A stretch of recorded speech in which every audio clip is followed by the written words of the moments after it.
I'm new on this app, but I never expected my first Reddit experience to be me sharing a story that has damaged my life in so many ways.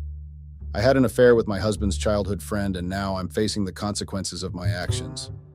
I got my karma, and it slaps harder than anything I can describe. I've always heard that karma is a bitch. Well, now I'm beginning to understand what that saying really meant. I decided to sow more than I could reap, and now I'm reaping a whole lot of miserable deeds. Cheating is one thing, but cheating with someone's close friend is another level of wrong. And here I am, in this position, with this disgusting shame I have brought upon myself. Temptation is something that not even the strongest of hearts can resist. It takes a lot of self-discipline to not give in to something that's literally right in front of you. I couldn't resist the temptation that was right in front of me, and that led me to committing a taboo that I regret with all my heart. My story is just not any normal story. It did not just happen overnight. I didn't just cheat overnight. It's something that was months or even years in the making. Before I go on, let me tell you all a little background story about me and my husband. My name is Christina, and I'm a 29-year-old makeup artist. I've been married to my husband, Andrew, a 31-year-old accountant, for over 3 years now. I met Andrew when his sister booked me for a makeup session. She came to New York to visit Andrew for some time before going on. Her birthday was in the same week, so she decided to book a makeup artist for her birthday shoot. I was recommended to her, and that's how I got the gig. Andrew was not in the house all day, but only got back when I was already done with the makeup. He greeted me casually before going upstairs. I was really shy when I saw him because Andrew is very attractive. Before I continue the story, let it be known that I also met Andrew's childhood friend when I came to do his sister's makeup. But that story is coming up ahead. I'm the type of woman that likes men who do not flaunt their interest for me openly. I like men that act like they are uninterested. Yes, Redditors, I know that sounds extremely weird, but it's true. That's the kind of person I am. That day, when I noticed how casual Andrew was when he greeted me, I took a liking to him. He looked extremely tired and went into his room immediately. His sister is quite a jovial person, and she was the one who told me how hard her brother works. She told me he gets back from work late sometimes and ends up tired. But on that particular day, Andrew got back home at 5 p.m., and that's when I was able to see him. I was already done with the makeup, and the photographer was already at the house so he could take the pictures. I did not have any business there again and was about to leave, but when I saw Andrew, I knew I was done for. Yes, I liked him the very first moment I saw him. I don't mean love at first sight, lol. It was more like a silly attraction that came at the spur of the moment. Even now that I think about it, I can't deny the fact that my husband is really attractive. I'm not surprised that I got attracted to him on the very first day I saw him. So, my fellow Redditors, that attraction led me into making a very stupid decision. I asked his sister if I could stay behind just to see how the pictures came out and to help her retouch the makeup when necessary. Yes, I was that desperate to get Andrew's attention. The surprising thing is that Andrew literally took forever to come out that day. The photographer was almost done with the pictures before I spotted Andrew coming out of the house. Imagine waiting hours just to see someone, and when they're finally there, standing right before you, your sense of reasoning disappears. I could not even walk towards him and start a conversation. It was his sister who took it upon herself to ask me if I fancied her brother. I tried to talk my way out of it, but eventually, I gave in and decided to tell her the truth. She was excited at the prospect of me liking him, but she was also a little bit sorry for me. When I asked her why she was sorry, she told me that Andrew already had a girlfriend and they were pretty serious. My fellow Redditors, I felt really heartbroken when she told me that. I know it sounds weird to be heartbroken when you have not even dated this person, but it wasn't easy. Have you ever had a crush who was dating someone else? It's a very horrible feeling. My main reason for feeling bad was that I'd wasted hours of work waiting for him so I could start a conversation, only to be told that he had a serious girlfriend. The makeup artist in me already calculated how much money I could have made during the time I spent daydreaming about someone I met barely hours before that time. Since I no longer had a reason to stay, I grabbed my makeup items and proceeded to leave the house. Andrew's sister did something that literally shook me in many ways. She called her brother at the lady minute and asked him to come see me off. Yes, she did that. I was so embarrassed that I tried to give her a hint that I was not interested in doing that. She did not listen to me at all. Andrew looked tired, but he still walked towards us with a smile on his face. He commented on my makeup skills and bid me farewell. Before he went back to the house, his sister made a comment about me having a crush on him. I swear, Redditors, I felt like letting the ground swallow me. At first, Andrew thought his sister was just being playful, but when he noticed my expressions, he realized she was telling the truth. Everything felt too awkward, and I did not want to be in that situation. So I quickly left and made my way back home. 3 months later, I got a text from Andrew's sister. Apparently, she was back in New York and needed another makeup tutorial. That's how I ended up meeting Andrew's childhood friend, Collins. When I was busy with Andrew's sister's makeup, Collins randomly came to the house. He was friends with Andrew's sister. Well, I'll call her by her name from now on. Her name is Linda. So Collins came over while I was busy with Linda's makeup. He was friendly and even offered to assist me with the brushes and makeup items I needed while I was doing the makeup. The three of us managed to chat during the course of the makeup, and I was glad that the work environment was conducive and fun. At some point during the makeup, Collins asked for my phone number.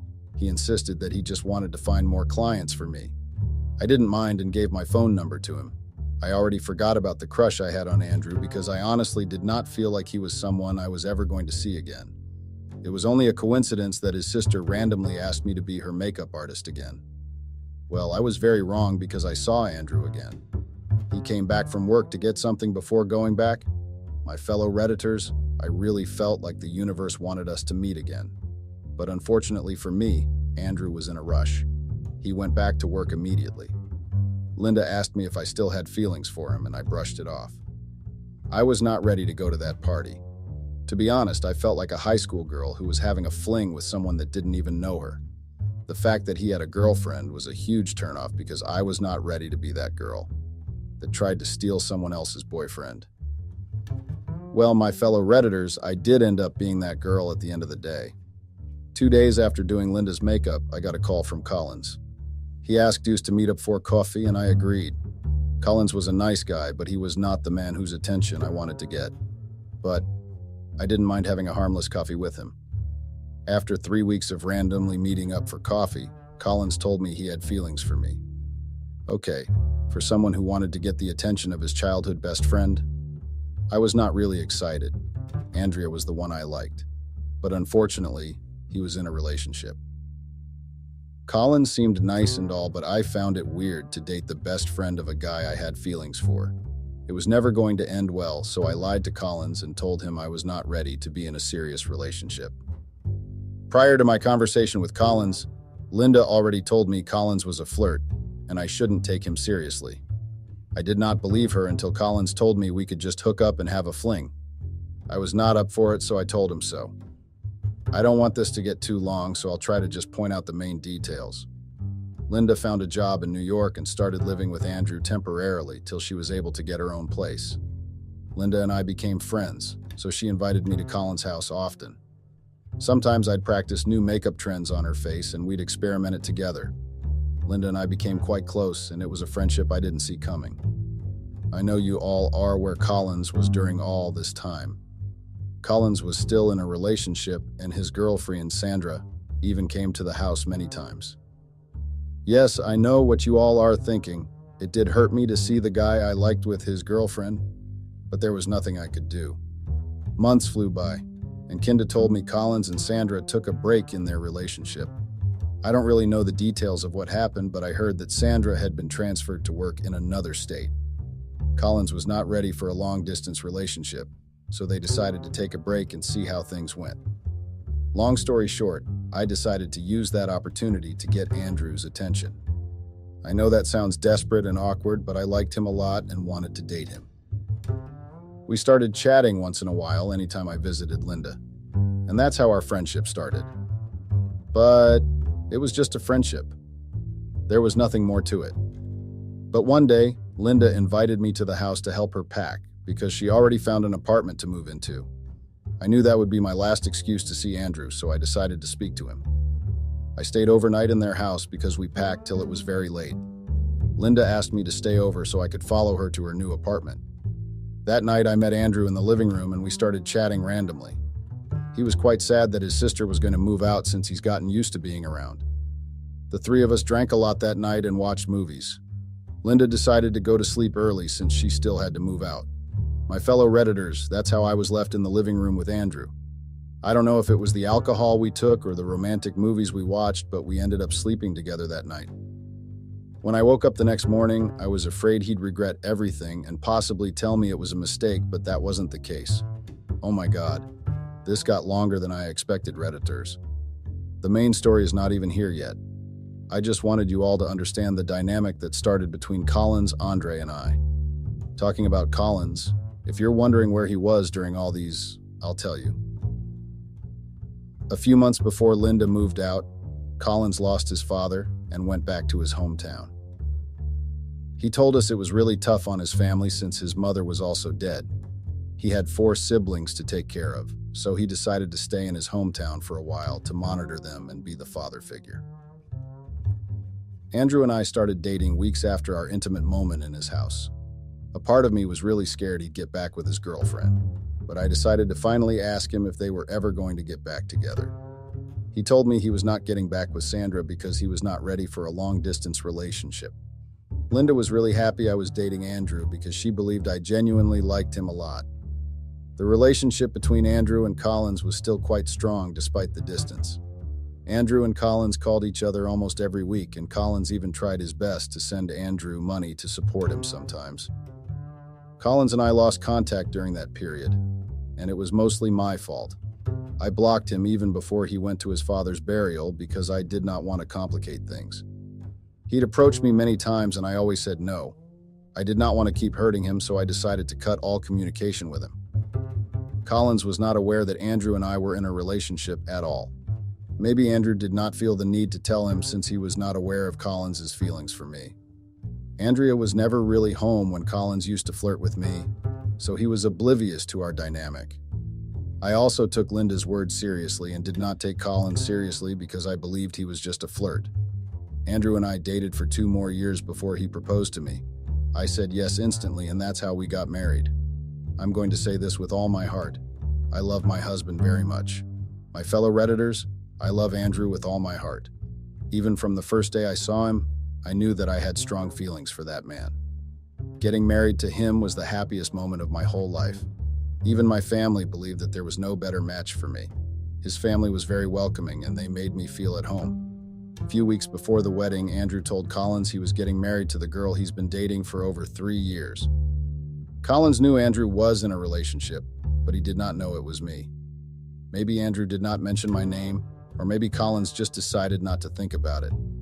I don't know which one it is, because when Collins came back to New York for the wedding 2 weeks early, he was shocked to see that I was the one getting married to Andrew. Collins pulled me to the side and poured out his heart.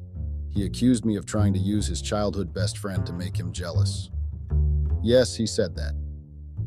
I had to make it clear to Collins that I'd always liked Andrew from the very first day I saw him. I had to make him understand that even if Andrew was not his best friend, I'd still have dated him. Collins did not seem to get my explanation at all. He looked like he could snap my neck in half. My fellow Redditors, that really made me scared. I did not want Collins to end up ruining my relationship with Andrew, so I decided to go tell Linda what had transpired. She called Collins and explained everything to him. She even explained how I'd told her I had a crush on Andrew since the very first day I saw him. Collins finally decided to let it go and told us he was just overacting. I didn't want to count in his words, so I told Andrew everything. Andrew seemed upset at first because of Collins' behavior, but they had a bro talk about it and everything was cleared. Collins assured Andrew that he was just joking and wanted to make me sweat just for fun. We laughed it off and moved on. We had a stress-free marriage 2 weeks later. When I moved into Andrew's house after the wedding, our life as a married couple began. It was really a nice experience, and it felt good to call someone your husband confidently. It felt good to own the right to somebody as much as they owned rights to you. I fell in love with the way he treated me and the way our marriage had mutual respect for each other. I continued my job as a makeup artist, and I was really busy. Andrew was also busy with work, but we'd find time once in a while to go on dates and go on trips. Everything was literally perfect, and I did not think that there'd ever be a reason for me to come to Reddit and write about how my marriage has taken a drastic turn because of me. Yes, me.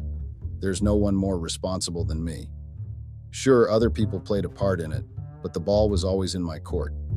I'm the one who really had the final say to decide if I wanted to fall for the temptation that brought itself. I got carried away, and now I've broken everything Andrew and I worked hard to build. I cheated. I cheated on my husband. I never thought I'd ever cheat on him. I never thought things would get to this point, and now I regret everything that let get in the way of me and my husband. If you're guessing that Collins had a hand in it, you're right. I bet you never guessed that Sandra, his ex-girlfriend, would have a hand in it too, right? Well, Sandra is also very much involved in this whole fiasco. I'm as much as everyone has a hand in it, I'm the one to blame. Does Andrew have a hand in it? I don't really know. But he's not entirely innocent.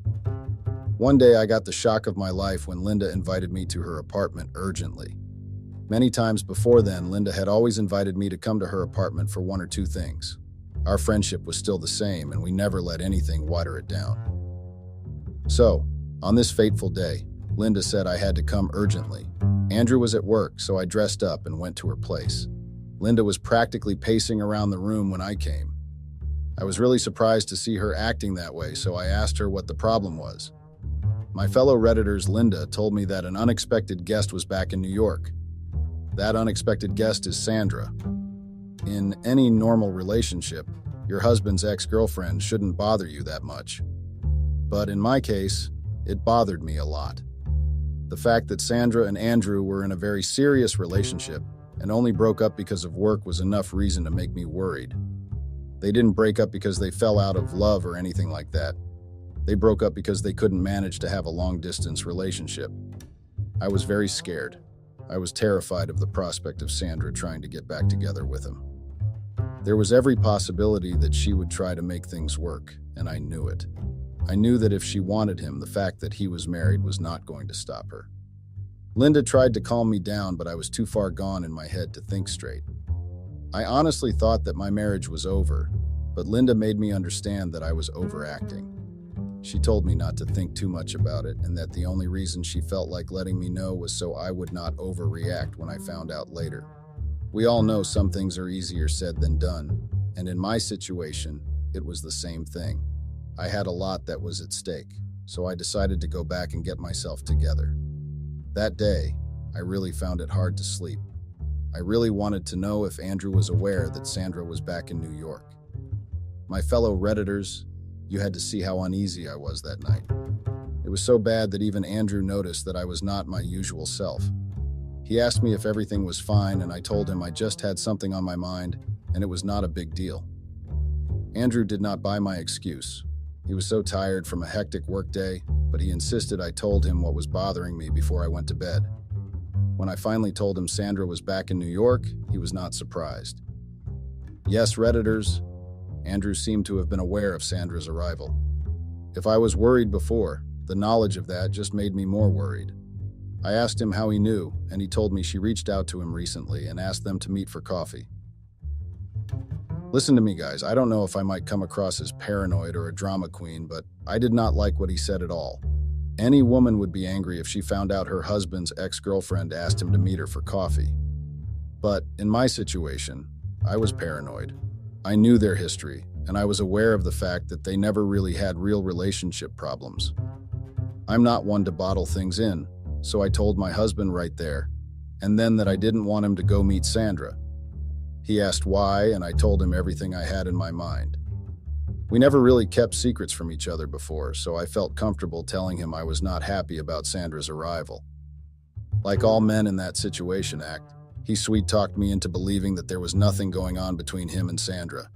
He told me she was still his friend, and all he wanted to do was marry her and catch up. There was nothing I could say again because I didn't want to come across as the overprotective wife. He had a point. He knew her even before he met me, and there were still friends. I made him promise me that he'd be back in less than an hour, and he did. I'll be lying if I said I was not still worried. Well, they had coffee 1 week later, and we moved on with our lives. But I still had a feeling that Sandra was trying to reach out to Andrew. I knew this because of the sudden calls Andrew was getting frequently. He'd silence his phone or cut the call, but I knew there had to be something fishy going on. I managed to lie with that suspicious feeling for 3 more months before something unexpected happened. Collins came back to New York with his siblings. He'd earned enough money in his hometown for all those years, so he decided to come back to New York with 2 of his siblings. The rest were either in college or working. I did not expect Collins to return at all. It honestly came as a shock to me. At that point, I kind of felt like all the problems in my past were returning. Of course, I never had a relationship with Collins. We were just friends, and he asked me out, but I refused. We'd moved past that, and he even attended my wedding. There was nothing to worry about, but I didn't like everything that was happening at all. I already hated the fact that Sandra was trying to reach out to my husband. I was certain of this because I saw her missed calls on his phone. From the things I saw, it seemed like Andrew had been ignoring all her advances, but she was still trying. I knew that it was only a matter of time before he gave in or she got crazier. I spoke to Linda about my concerns and she assured me that Andrew was never going to cheat on me.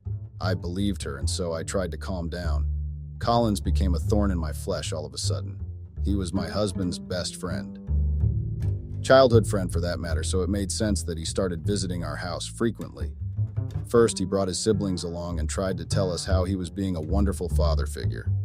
Andrew and Collins had a very strong friendship, so Andrew did not seem to mind Collins' regular visits. I'm sure you all have read about those ladies that are accused of coming in between their husband's relationship with his friends and relatives. I didn't want to be that wife, and I didn't want to be accused of doing something like that. That's why I tried my honest best not to let Andrew know that I was uncomfortable with Collins' visits. I did not want to suddenly tell my husband that I didn't want his best friend at our house anymore. Collins took my silence for approval. He started coming more frequently and eating around the house. Yes, he practically took anything he wanted from the refrigerator without asking me. Sure, he didn't need to. I'm just his friend's wife. I'm sure he did all those things just to get on my nerves and make me do something that will cause a rift between my husband and I. All I wanted to do was handle everything in an amicable manner. I tried to be mature and reasonable in everything I did. One day, I decided to have a conversation with my husband. I told him everything Collins was up to, and I told him I didn't like his behavior at all. My husband gave me permission to speak to him and sort things out. He told me he didn't want to be involved in our disagreements. To be honest, I was really upset that my husband said that to me. He also said he didn't want to pick a side. Who the fuck was talking about picking sides? My fellow Redditors, all I wanted him to do was tell his friend to limit the way he came to the house and acted all high and mighty. But it seemed like I was asking him to do too much, so I took matters into my own hands. I had an argument with Andrew over the issue, but I decided to let it go because I knew that was Colin's plan all along. It was just a pity that my husband wasn't ready to see that his childhood best friend was trying his very best to ruin his marriage. One day I decided to speak to Collins. I told him I disliked the way he came to the house frequently and messed with the things in the kitchen without my permission. Collins actually got very angry and left the house. That was not my intention, so I told my husband what happened and asked him to call Collins on my behalf. Collins' phone number was STI blocked on my phone, and I did not plan on unblocking him. After Andrew got off the phone with Collins, he got angry and told me not to make Collins feel unwelcome in our home anymore. Apparently, Collins made up stories about me to Andrew. I tried explaining myself, but Andrew just told me not to bring up the subject. My fellow Redditors, I was very angry. It felt like my husband was only ready to take Collins' side, so I decided to stop caring about Collins' presence. I let him go whatever he wanted. After all, the real owner of the house did not mind. I did not speak to Linda about what was going on because I was already tired of disturbing her after every little misunderstanding between my husband and I.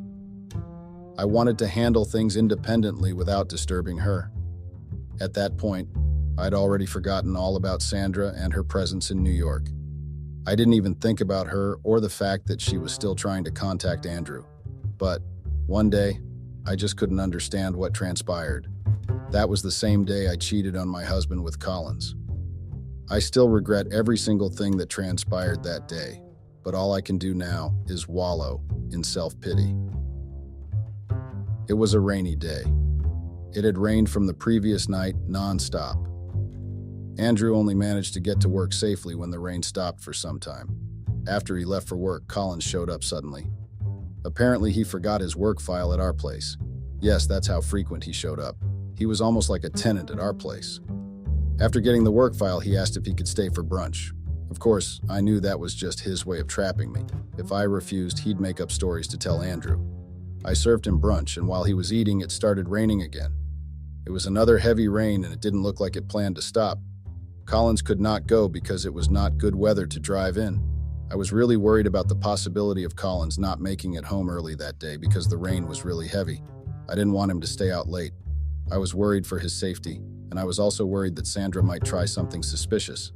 A part of me felt like I was exaggerating, but I had to be certain. So, my fellow Redditors, I called my husband when it was almost 5 p.m. and he told me it was impossible to drive in the weather. He said he'd come home late. I got really worried because even Collins couldn't leave.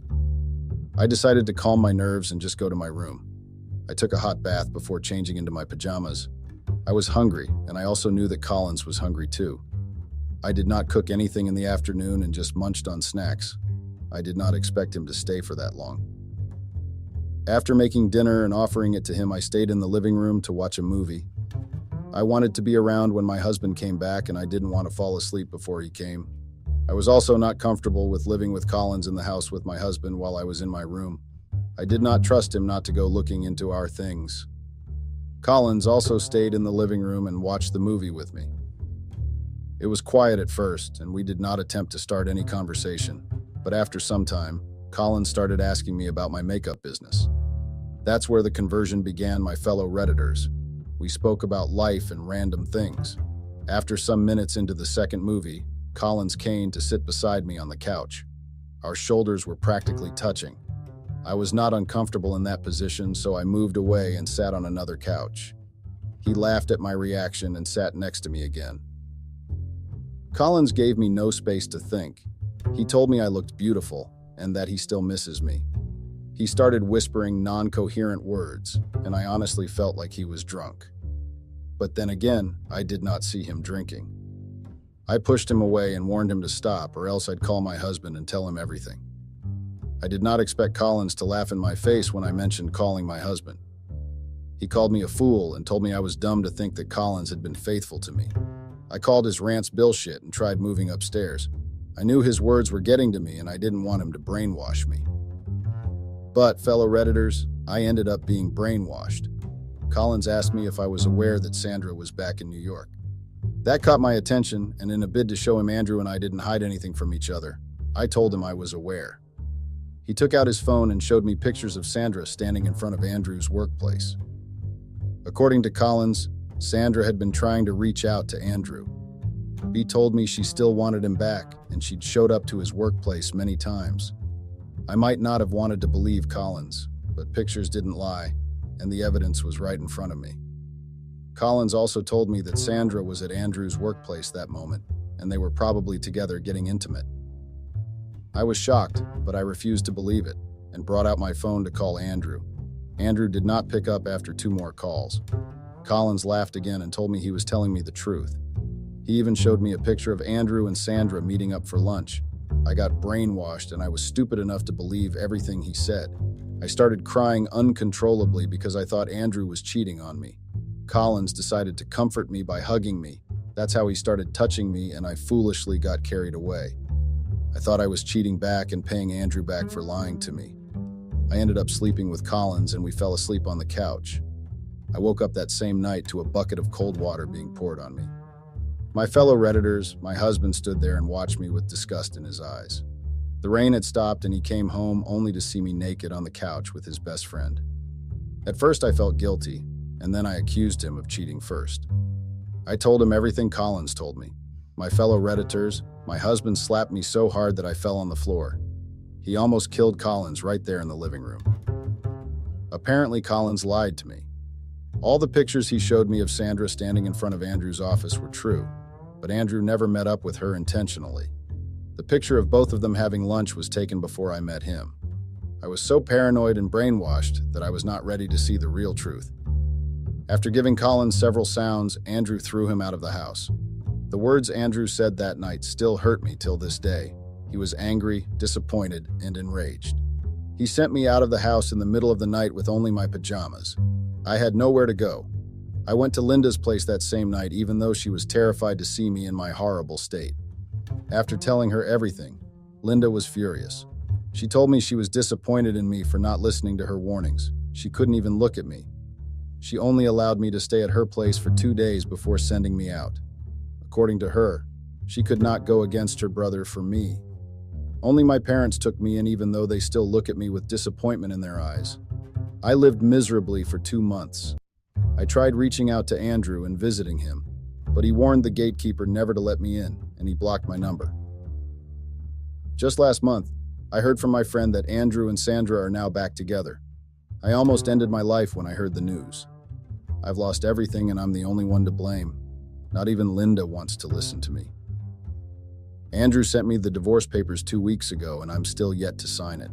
I plan on signing it soon because all hope is lost. I no longer have a marriage and I've lost my good friend.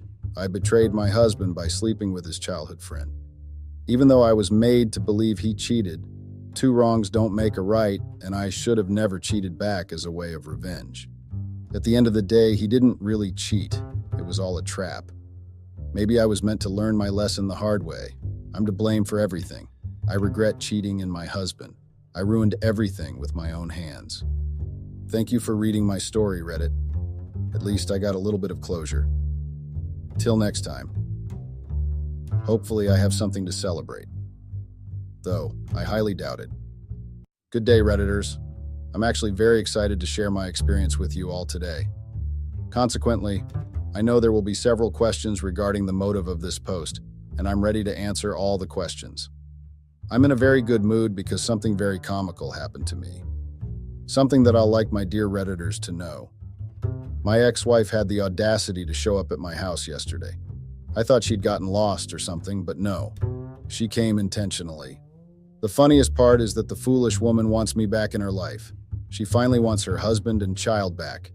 I can assure you all that nothing like that is going to happen. I'd rather die than have that woman in my life again. After she came back here yesterday, I knew I had to hatch up a plan. I don't want her in my life or my child's life, and I will make sure I fight her till I die. But I don't know of my daughter. She might say she doesn't want her back, but we all know that children are gullible. It does not help that she was an infant and had no recollection of what transpired years ago. That's why I'm here to share my story with Reddit so you all can direct me to the right part. My motive is to make sure my daughter hates her forever, and I'm going to fight for that with everything in me. But before we do that, let me tell you all a little bit about me and my witchy ex-wife. My ex-wife, Sophia, F33, and I, Nathaniel, M35, were married for just 2 years and a half and knew each other for 2 years before we got married. We had our daughter 2 years into our marriage. We were first-time parents and knew nothing about raising a child, but we were ready to make an effort.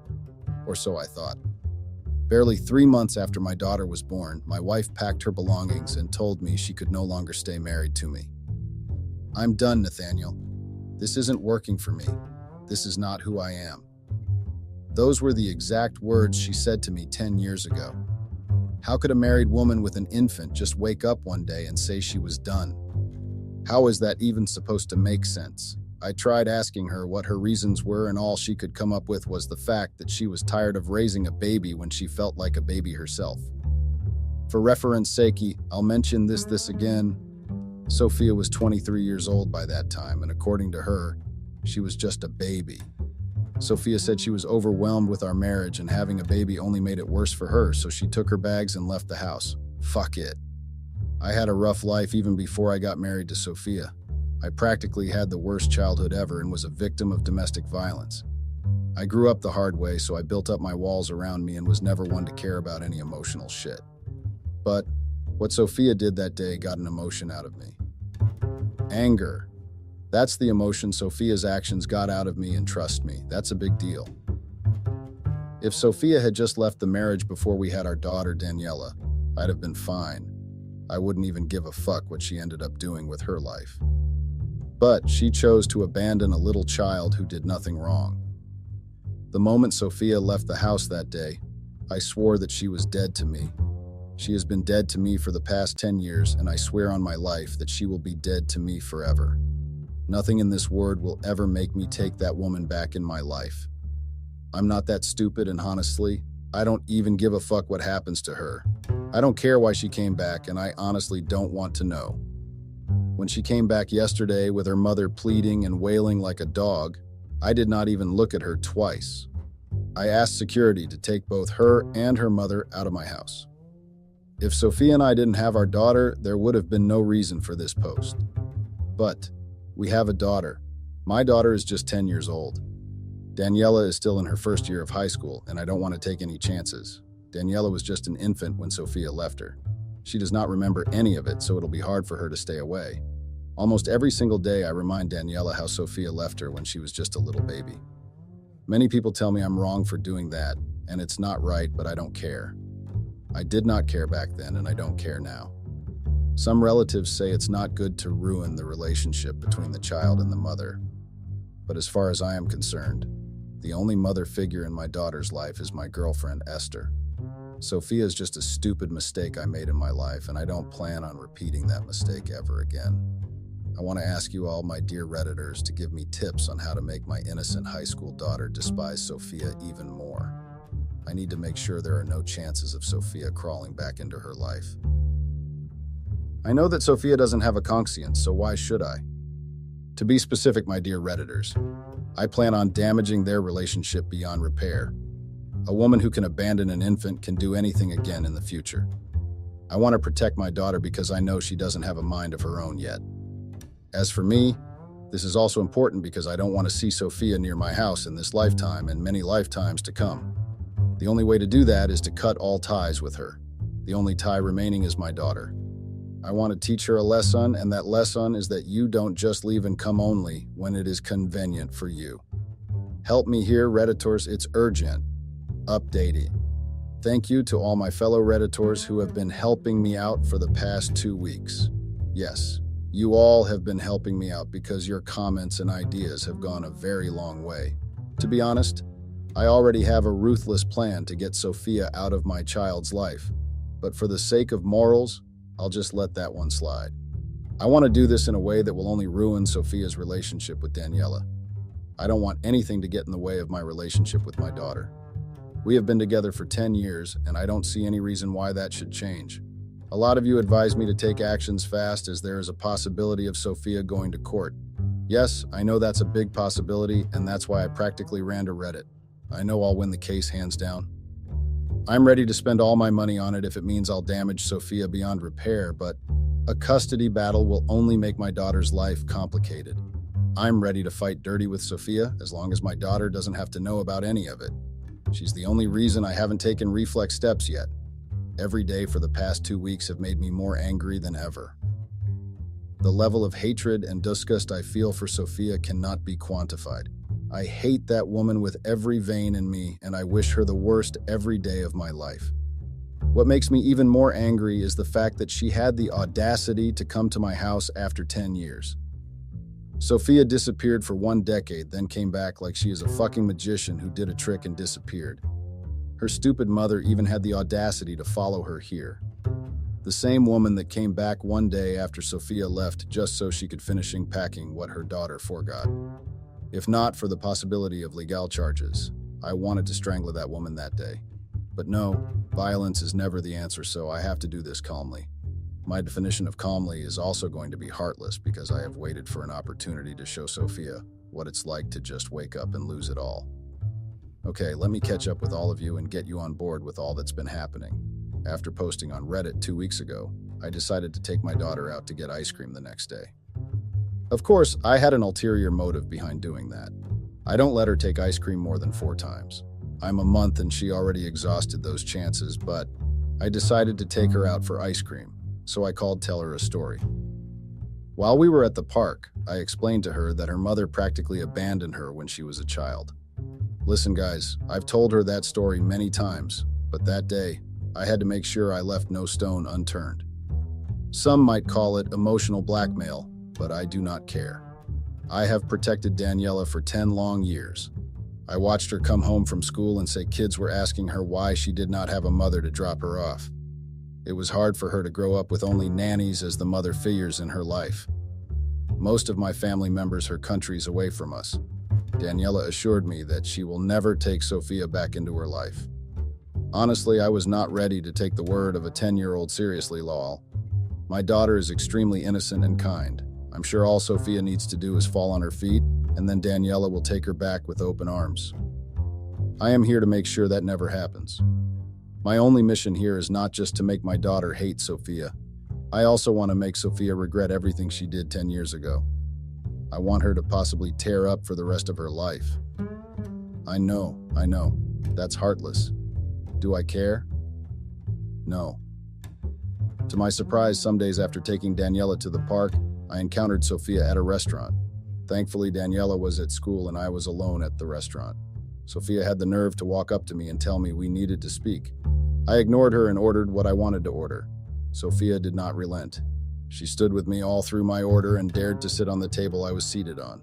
Of course, she knew what she was doing. We were in a restaurant and we had people all around us. Of course, I could not start lashing out on her and I could not try to do anything to her. If not for the fact that I was a regular at that restaurant, I would have embarrassed the hell out of Sophia. Well, I did end up embarrassing her at the end of the day. Esther lived near the restaurant, so I called her and asked her to come there so we could have lunch. I know some of you might accuse me of trying to make Sophia jealous. Well, I don't know what my motive was exactly. One thing I know for sure is that I wanted to embarrass her and make her feel small. Whether she felt jealous or not is none of my business. In fact, that would be a plus for me. My girlfriend Esther is actually very possessive. I like that about her, and that day, at the restaurant, I loved her possessive side even more. I already told Esther about Sophia's return days before that day, and Esther was very pissed off. She even asked me several times if I still had any feelings for Sophia. Of course, I assured her that I didn't, but we all know how women are. Esther did not take my word for it, and to be honest, I liked that.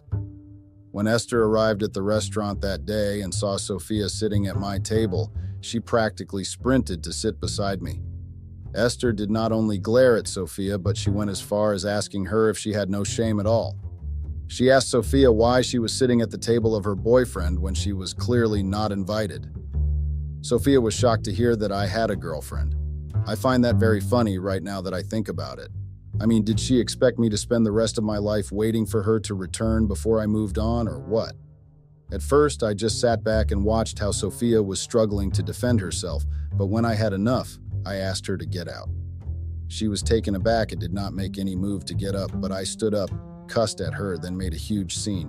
When I say I made a huge scene, I mean I made sure the drama attracted security.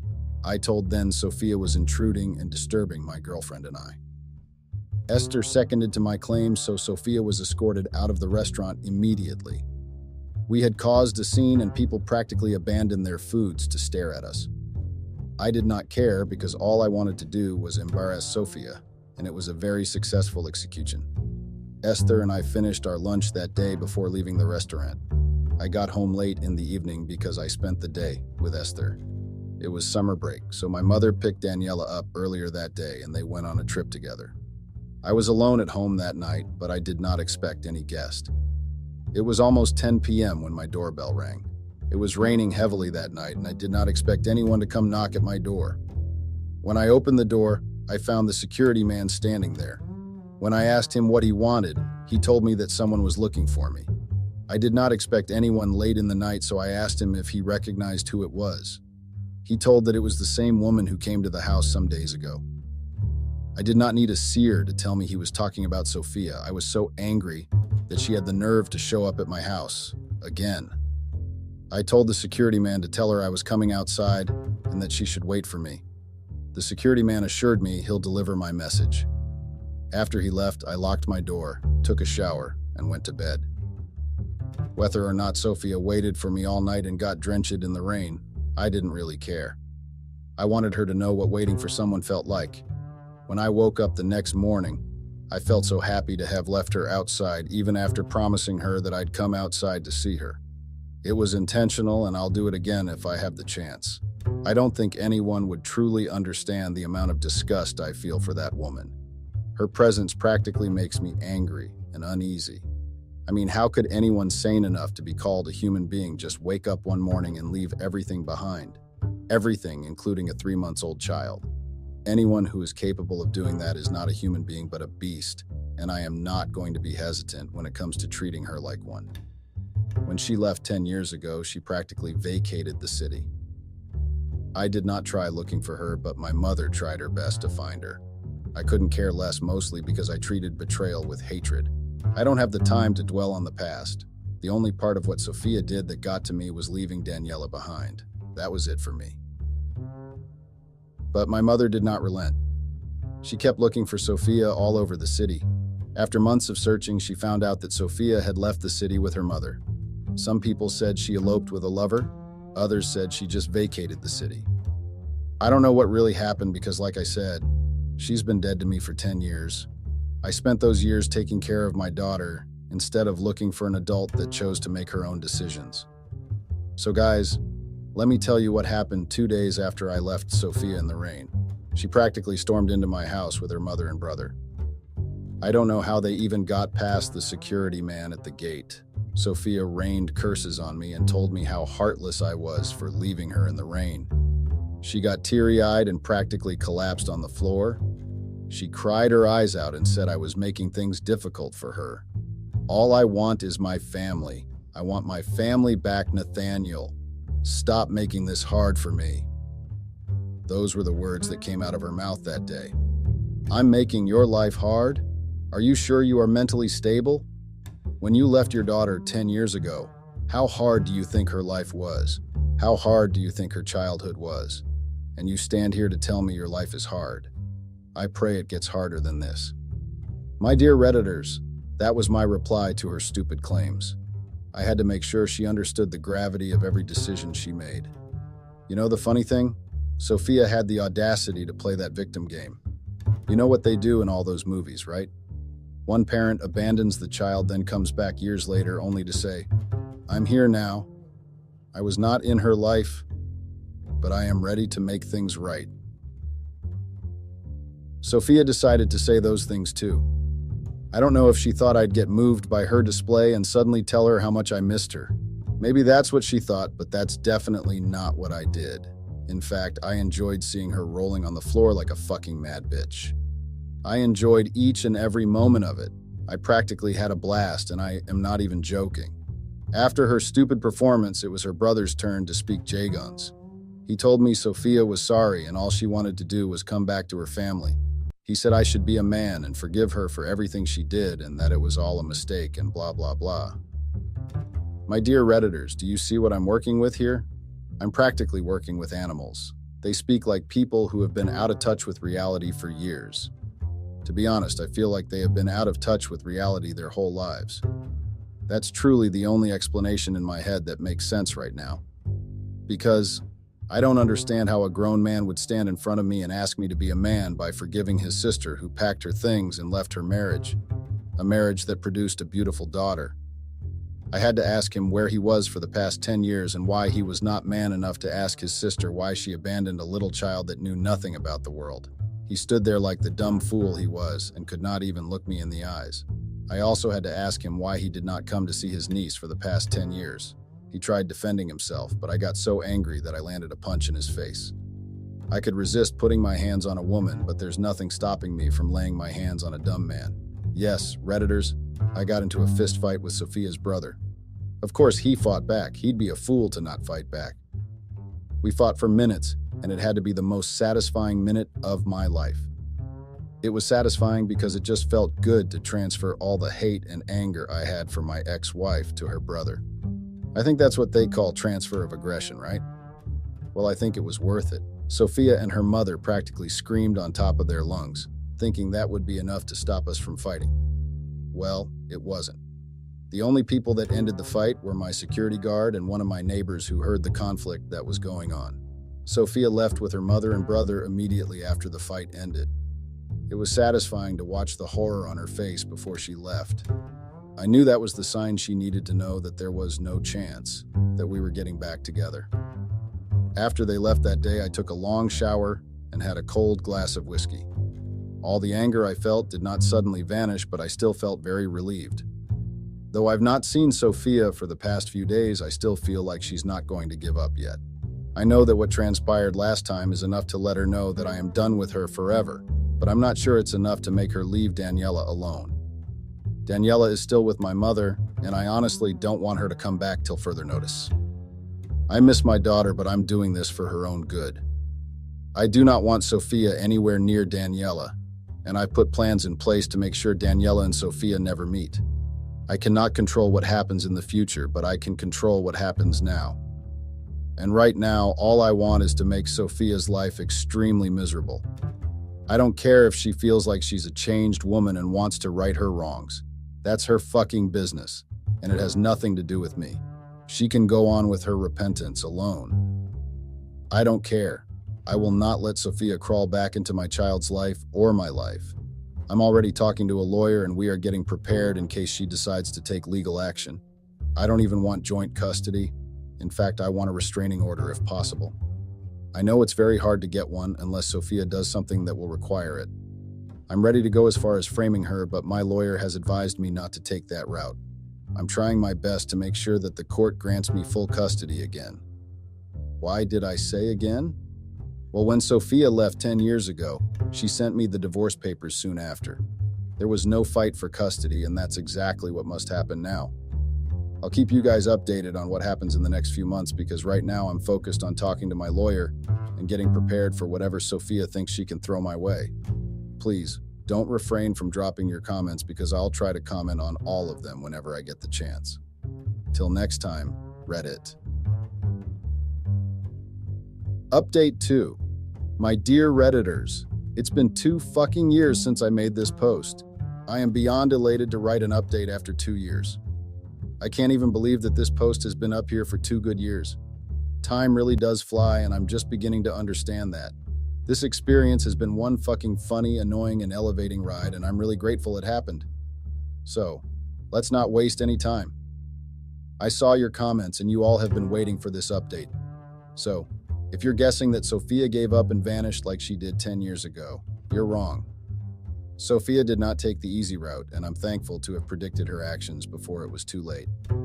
She stayed back in the city and made sure she tried to get on my nerves. I got another visit from Sophia 2 months later. She came to my house and asked to see her daughter. Yes, Redditors, Sophia had the nerves to come to my house again. I asked her to get out, obviously, but Sophia came prepared that day. She began to make a scene and tell me how stupid I was if I thought I could separate a mother from her own child. She accused me of trying to make Daniela hate her, and to be honest, I was glad she saw the truth. I'm happy she knows that I want my daughter to despise her. That said, Sophia caused a huge scene at my house. At first, I engaged in an exchange of words with her, which led me into cussing her out. But later, I just sat on the front porch and watched her continuously. Her rants eventually attracted the neighbors who got curious. Some of them who had stayed long enough recognized her as my ex-wife, while the new neighbors did not recognize her at all. The neighbors tried to calm her down, but she was not having it. She cried all over again and told them how I was stopping her from seeing her daughter. I've never really been one to care about public opinion, so it didn't really make a difference to me. I could see that some of the gullible neighbors and human rights activists were judging me with the way they looked at me. But the neighbors that stayed long enough and knew the full story were on my side. Some of the gossipers asked me to tell my side of the story, and I just found that very ridiculous. I didn't need to table the matter in front of anybody and get validation for what I knew was right. I refused because I was not going to give her an upper edge and let people meditate. I knew that there was nothing anybody was going to say that day that would make me change my mind. If I started explaining myself, I'd be telling them that I wanted them to judge a case that was not their business. Some of the neighbors I interacted with before tried to intervene and tell the other neighbors what really happened, but I did not try to input anything. After hours of unnecessary noise, I sent everyone out of my house. When I say everyone, I mean the neighbors and Sophia herself. Nobody was left out, not even my friends were left out. It's common knowledge that people who have never really been through a situation have the tendency to try judge that situation. Most times they just end up using their emotions and what they feel is justice. I did not need justice from anybody. I did not need anyone to give me justice. If you all are wondering where Daniela was that day, she was still with my mother. I enrolled her in another school there because I did not want her to come back till I was sure Sophia was out of the city. Daniela did not like the arrangement at all because changing schools is very hard for children, but I did not leave her with a choice. My mother convinced her with some ice cream, and that settled everything. Since I still had work, I'd go visit them every weekend, then return back to the city. Daniela would wail and cry anytime I got ready to leave. To be honest, I hated myself for spending days away from her, but I had to discipline myself. So, Daniela was not home to witness the scene Sophia caused that day. 4 months later, I started getting hints from some of the people I was close to in the city that Sophia had a new boyfriend who seemed to be rich enough. They also told me that there was a possibility of her getting a lawyer since she had a new rich boyfriend. I was relaxed before because I knew Sophia couldn't afford a lawyer bit. When I was told she had a new rich boyfriend, I knew that I had to take action fast. It was, and still is common knowledge to me that Sophia can be very convincing. She's a woman that has the ability to make you feel pity for her no matter what type of facts you have against her. That's why I did not waste time in hatching up my plan. Weeks later, I was able to get information on Sophia's new boyfriend from a friend. I got to know that he was a guy from a reputable family who came from old money. I'm sure my fellow Redditors know how significant old money is. It's the kind of wealth that has connections and stability. I knew that I had to do something fast, or else Sophia was going to get this new guy under her palms. I had more money than Sophia, but I did not have more money than her new boyfriend. There was every possibility that she was going to get him to get his family lawyer to defend her in court. Of course, guys from rich families have family lawyers who are usually very good at what they do. I was able to come up with a plan, and that plan was to kill 2 birds with 1 stone. My plan was simple, but the execution was nowhere near simple. My dear Redditors, it's always hard for good people like me, LOL, to get vengeance. I was able to get Sophia's boyfriend's, well, his name is Darius, so let's just call him that now. I was able to get Darius' usual schedule from a friend of mine. I knew he worked at a bank and would go to a particular restaurant to cool off after work. I started going to the restaurant regularly and staying there for hours till he got there. I continued that routine for weeks before we finally spoke one day. Thankfully, he did not seem to recognize me. Maybe it helped that I introduced myself in a fake French accent with a very fake name. I started talking about finances, and he seemed to like the topics I brought up. Of course, a guy who works in a bank would want to hear about finance. It was a common logic I used, and thankfully, it worked. We became friends from that day on. 1 week later, I invited him to the restaurant to have lunch with me. That same day, I invited Sophia to the restaurant to have lunch with me. I told Darius that I recently got back with my old partner and that we'd been dating for months. He was excited and told me he wanted to meet her that same day. Sophia arrived at the restaurant before Darius did, and that's because I gave them 2 different times to come. When Sophia arrived, I told her I was ready to get back with her and that I missed her. I even went as far as telling her I broke up with Esther and was ready to let Daniela see her. She was shocked at first and tried playing hard to get, but after some time, she began to give in. We spent minutes talking, and to be honest, that had to be the most wasted minutes of my life. Thankfully, I was able to sight Darius coming from afar, and that was when I leaned in and kissed Sophia. Well, I did not really kiss her because I am disgusted by that woman. I just joined our foreheads together. Yes, my dear Redditors, I had to do what I had to do to get what I wanted. Darius was shocked to see Sophia and I in that position. I introduced her as the girl I've been telling him about, and he told me that Sophia was his girlfriend. I acted surprised and blah blah blah. Long story short, he got angry and left the restaurant. Sophia was so angry that she tried to slap me on the face, but I was able to twist her hands behind her and hold her in place. She got teary-eyed and told me she regretted the day she got married to me. I told her I was surprised it took her so long to regret it because honestly, I've been regretting it for years. She called me several names, some of which I cannot really remember, but the one I remember is betrayer. I was so happy she called me a betrayer because that just made me remind her how she betrayed her own child and how she betrayed me years ago. She stormed out of the restaurant after that and I went home. Do I feel bad about using Darius? No, I don't. He needs to thank me for saving him from a woman like Sophia. I heard he broke up with her that same day. How do I know? One of my friends is his colleague at the bank. He's the one that told me Darius was dating Sophia in the first place. Even after Sophia tried to tell him I was just her ex-husband, he did not want to get involved in the drama. He's from a reputable family, and we all know how they hate to get into shit. Sophia lost her rich boyfriend thanks to me, and I still enjoy that fact till this day. I'm happy that I was able to take something from her life. I'm happy that I gave her hope of us getting back together that day, then snatched it all from her. It's almost a replication of what she did to me many years ago. Of course, Sophia did not give up. She filed for joint custody in court, but the case watered down in the first few weeks.